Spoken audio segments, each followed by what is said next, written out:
रूस और यूक्रेन का युद्ध अपने तीसरे साल की ओर बढ़ रहा है, लेकिन अब पुतिन ने यूक्रेन युद्ध खत्म करने के लिए नई शर्तें रख दी हैं।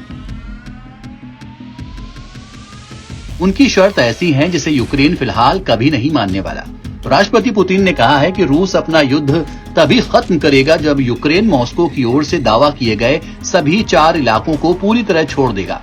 इसके अलावा पुतिन की मांग है कि यूक्रेन नाटो में शामिल होने की अपनी जिद को छोड़ दे।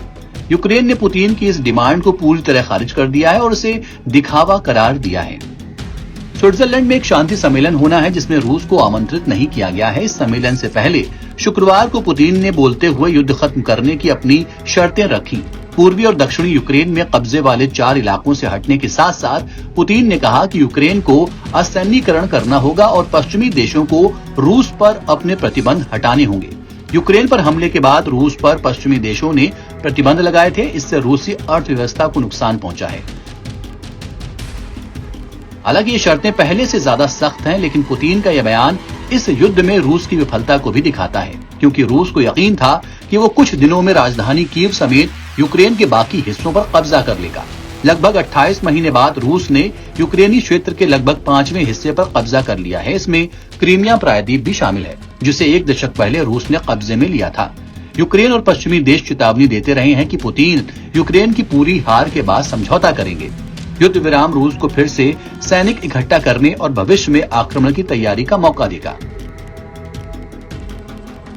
रूसी विदेश मंत्रालय के बयान के मुताबिक पुतिन ने कहा कि शांति वार्ता के लिए रूस की शर्तें सरल हैं, जिसकी शुरुआत डोनेट्स्क, लुहांस्क, खेरसोन और जापोरिजिया के पूरे क्षेत्रों से यूक्रेनी सैनिकों की वापसी से होगी।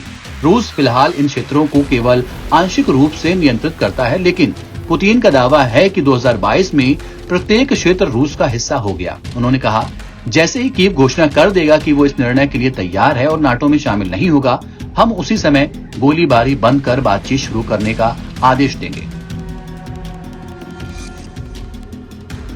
आपको बता दें कि 23 फरवरी 2022 की रात रूस के राष्ट्रपति व्लादिमीर पुतिन ने यूक्रेन के खिलाफ सैन्य ऑपरेशन का ऐलान किया था। चंद घंटे बाद यानी कि 24 फरवरी की तड़के सुबह अचानक यूक्रेन की राजधानी कीव और आसपास के शहरों में हवाई हमले होने लगे। रूस के इस हमले से पूरी दुनिया में हड़कंप मच गया। उधर यूक्रेन ने भी जवाबी कार्रवाई शुरू की थी। युद्ध के शुरू होने के साथ शुरू हो गया दुनिया का 2 धड़ों में बंटना। यूक्रेन का साथ देने के लिए नाटो सदस्य देश खड़े हो गए तो अमेरिका, ब्रिटेन, पोलैंड, फ्रांस समेत कई देशों ने युद्ध से बाहर रहते हुए इसको मदद पहुंचानी शुरू कर दी। दूसरी तरफ चीन, दक्षिण कोरिया, ईरान जैसे देश प्रत्यक्ष या अप्रत्यक्ष रूप से रूस के साथ खड़े हैं। भारत की बात करें तो इसने किसी का पक्ष नहीं लिया है। विदेश मंत्री एस जयशंकर ने कहा है कि भारत सार्वजनिक रूप से इस युद्ध की समाप्ति के लिए प्रतिबद्ध है। एनबीटी ऑनलाइन की रिपोर्ट।